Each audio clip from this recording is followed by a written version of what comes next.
All right, guys, just a quick video. What do I say that? I say that every time, right?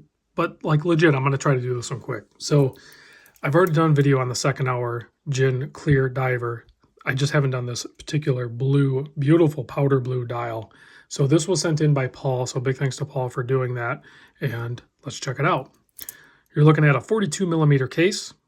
It's actually touch over, and it definitely presents a little bit larger too, but it is a 42 by 49 lug to lug, thickness 13.3. That's including the single domed crystal, sapphire crystal, as you can see with that distortion.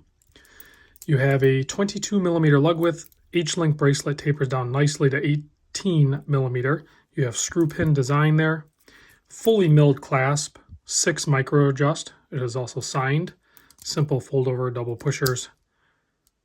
Nice clean simple design that's tried and true. And then of course you have a nice stamped case back there, screw down. This is going to have 200 meter water resist on it. Screw down crown, oversized at 7 millimeter, protected by those crown guards. You can see a pretty much brushed case here with some polished reliefs and then polished around the bezel. Ceramic bezel insert, fully loomed. 180 gram sized for my wrist. It's running the Sellita SW200 movement. This one's actually running really good. I threw it on the time grapher. I think it's like +6 or something. I can't remember, but it was well within spec. Bezel action on this is spectacular. It is very clean and consistent across its range. Has a coin edge bezel, easy to operate, and a little bit of play in it, or like back play or whatever you want to call it, but it locks into position nicely and lines up. These were priced really good. I'll put a link in the description to Second Hour, their website. They're out of Australia. They have other models. All of the gin clear divers are sold out. I'm sure they'll do some sort of reissue or like a generation 2 at some point because it was a massive success. Pretty much all of their watches are well designed and well built, well constructed. So there's really no problems there. And they're using materials and they're checking all the boxes that a lot of us enthusiasts like to see in a watch. Good loom. So it has like 8 layers or something of BGW9 loom. So it has a really nice white color in the daylight. And then when we kill the lights, you'll see a nice cool blue loom. And then they have pretty thick crystal, AR coating.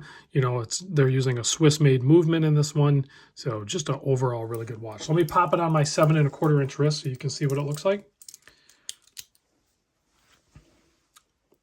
Just a nice, great look and feel to it. Nice finishing, good presentation, and just clear legibility. Beautiful colors too.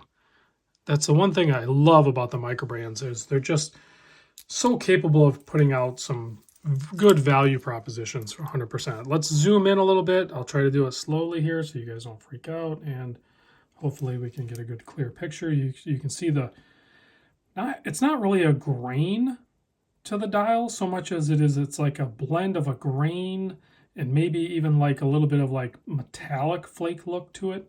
And then you have those beautiful applied indices.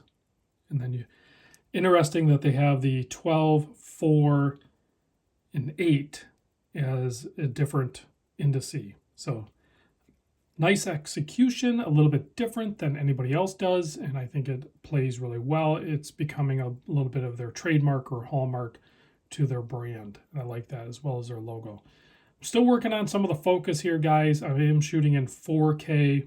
I'm learning this new phone to try to get you guys really good video. So if any of you guys out there have any tips, certainly chime in. But I am slowly progressing. It is a steep learning curve, and I hope to improve the quality of the video over time. So some of these videos are not going to be 100% great, but I hope to steadily improve on that for you guys. So thanks for watching. Let me kill the lights so you can see the loom. Before I do that, I have a SKX here. It's not on Bracelet, but just for a size comparison, you can kind of see there. I know it would be better if it was on Bracelet, but you can see it's definitely, I think because I guess when it's more up and down, it's more of a riot instead of a chapter ring. So it makes the dial, be a larger dial. So that's why it presents larger, versus having a watch with a chapter that's angled. It has a smaller dial. So it's still a 42 by 49 watch, but it looks a little bit bigger than that just because of the way the dial is done. There's that really beautiful, cool blue lume on there. Nice, heavy application. Plenty of life to that. Plenty of visibility. Thanks for watching, guys, and I'll see you on the next vid.